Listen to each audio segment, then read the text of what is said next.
Alright guys, well if you just saw me start the old dead Jeep with the giveaway, I say I'm pretty impressed, especially for the price. If it lasts, well that's a pretty good buy, because those things are expensive.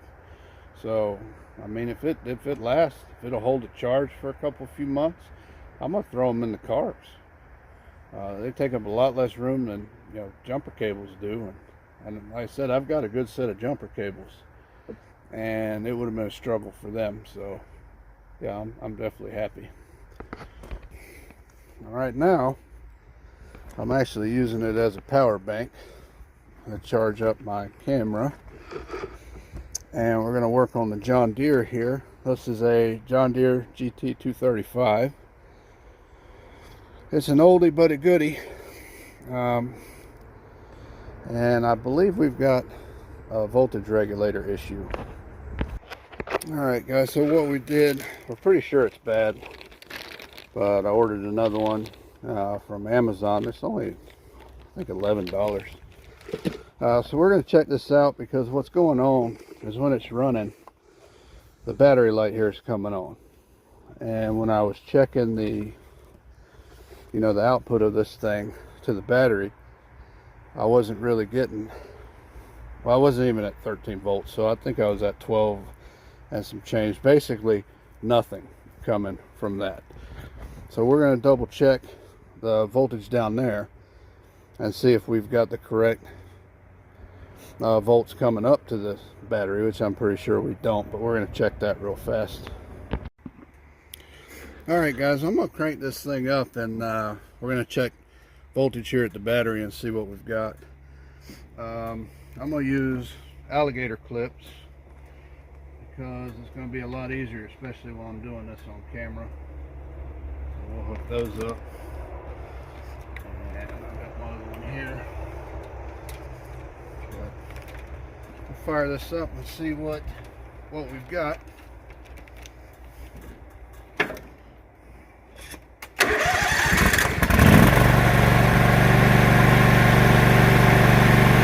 I know it's going to be hard to hear.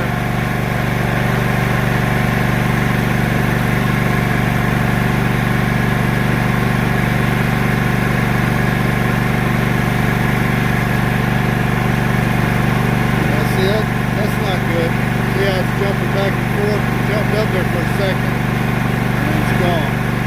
So it's not good. So right now the battery light should be on, but it's not. Just jump back up, see? And it'll jump all over the place. It's going to come back down.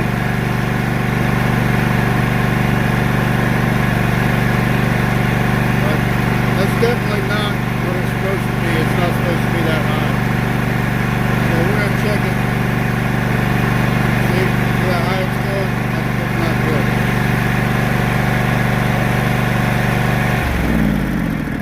good. Turn that thing off so you can actually hear. And like I said, we're going to change that and see if we can fix that problem. It'd be fantastic. Now, I got this mower from my dad. Kind of inherited from after he passed.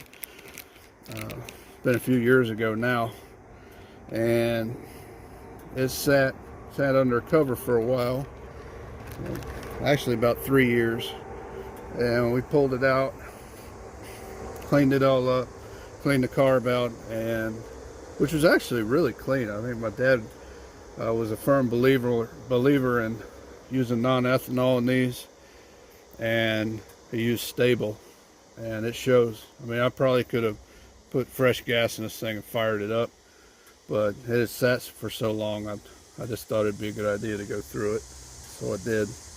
But we're going to change that out and see if we can get the right voltage coming back through here.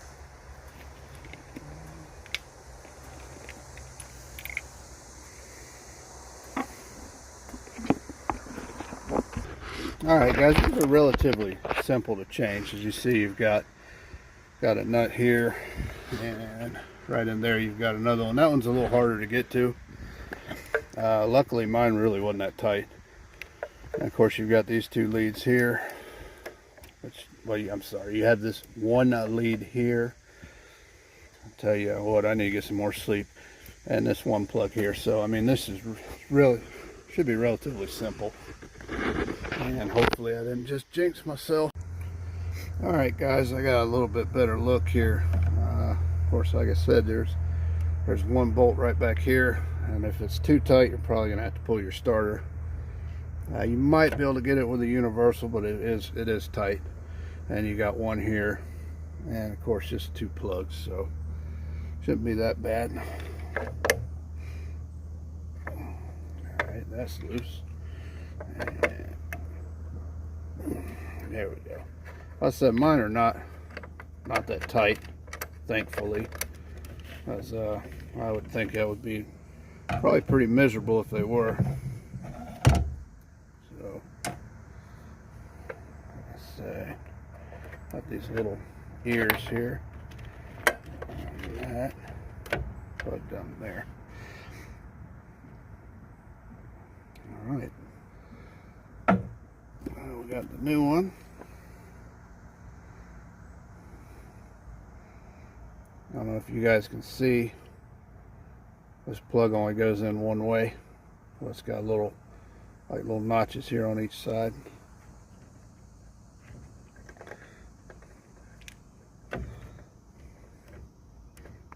Apologize for my fat fingers, guys.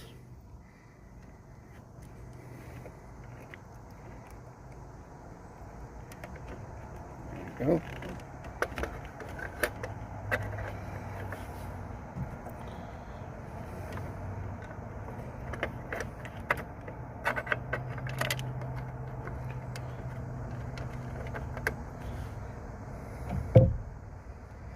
So I don't know if everybody's is going to be as easy as this one. I sure hope they are, but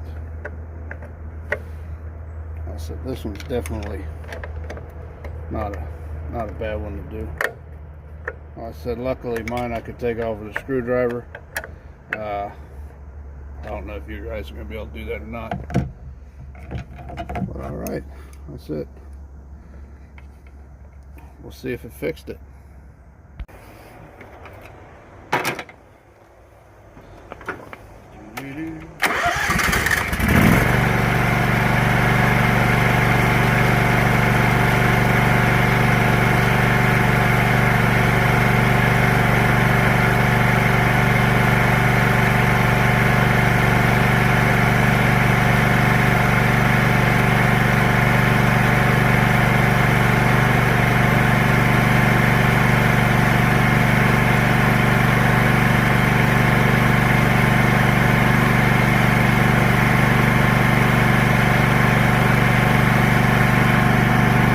See how steady that is? That's what it's supposed to look like. Not 16, 18, no. That's right.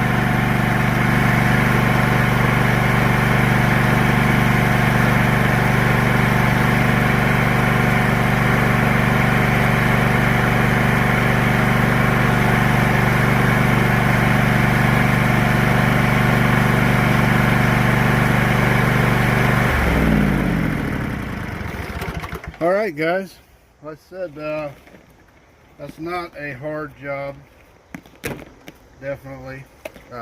Well, unless that freaking bolt back there in the back gets stuck, then you may end up having to pull your starter off to get to it, so that would not be fun. But yeah, so it was $11 and fixed my mower, so I'm happy. It's very, very fast. I'll put a link down in the description for you guys in case you need one of these. If you've got an old Gt235 or another mower that's giving you the same problem, check that out. That's probably your problem. I appreciate it, guys. Hopefully this helps somebody.